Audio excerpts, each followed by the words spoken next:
Earlier in the show, we had a brief discussion of what it means to be an American. I think, and I don't want to misquote here, but I'm pretty sure it was Pope John Paul II that said, well, language is the culture. Once you start upending the language, you've effectively lost the culture. Well, unfortunately, that's happening all over Europe, and we're trying to not let it happen here. But it is happening. We probably need to stop it. Let's bring our panel back, Hannah and Glenn. Hannah, I would like to let you go off on this. The Dearborn Police Department. Everybody recognizes Dearborn as a famously very, very Islamic and also Arab, which are two different things, but kind of one in the same sense. Putting Arabic on their police badges now. Your thoughts on this new approach from the Dearborn Police Department?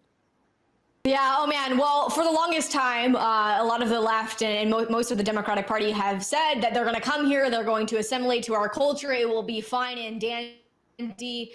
Much of these Islamic terrorists especially are not coming to our country to assimilate. They're coming to take over the United States of America. You look at what's happening in Europe, it is a full-blown Islamic takeover of the West, of Europe, of the United States of America. It is no coincidence that the Houthis logo, the Houthis flag says death to Israel, death to America, victory to Islam. So I don't think it's any coincidence that we've got Zohran Mamdani about to be the first Muslim mayor, not to mention a communist in New York City. We've got Fatah, this guy in Minneapolis about to become a mayor. He is from Somalia. I mean, we've got people all across the country that are being elected to positions of power who do not hold ideas that are, they are diametrically opposed to what our founding fathers intended this nation to be, a nation founded on life, liberty, and the pursuit of happiness, which is not found in Sharia law.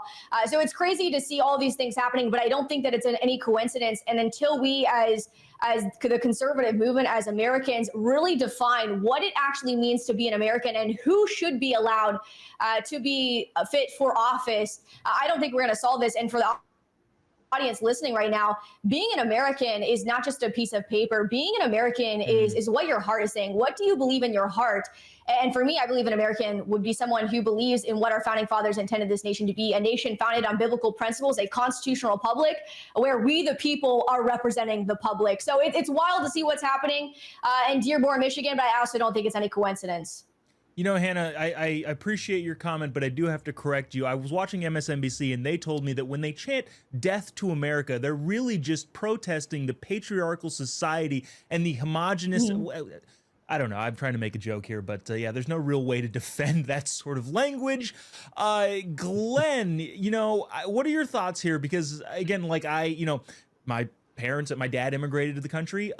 Everybody in his family learned how to speak English. Everybody assimilated to the culture. Nobody in the family is on welfare. Why is that not kind of the common norm for other people that immigrate to a place that is awesome, but then use the customs that they came from, that made the place they came from not awesome, and try to do that here? I think it boils down to one word: culture. If you move to America, you should not just move physically, but you should move emotionally, spiritually, mentally. The way that you live out the culture needs to change from where you were to where you're going. And I think Dearborn's an interesting example of just how incompatible Islam is with American culture, with Western values, et cetera. I did a little deep dive on this when I learned I was going to be on today.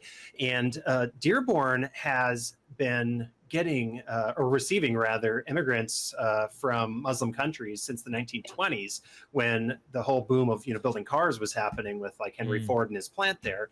And you would think if these cultures meshed and melded, Dearborn would be just the most shining example of how well that could go and how to acclimate to a new culture that's so different from the one that you left.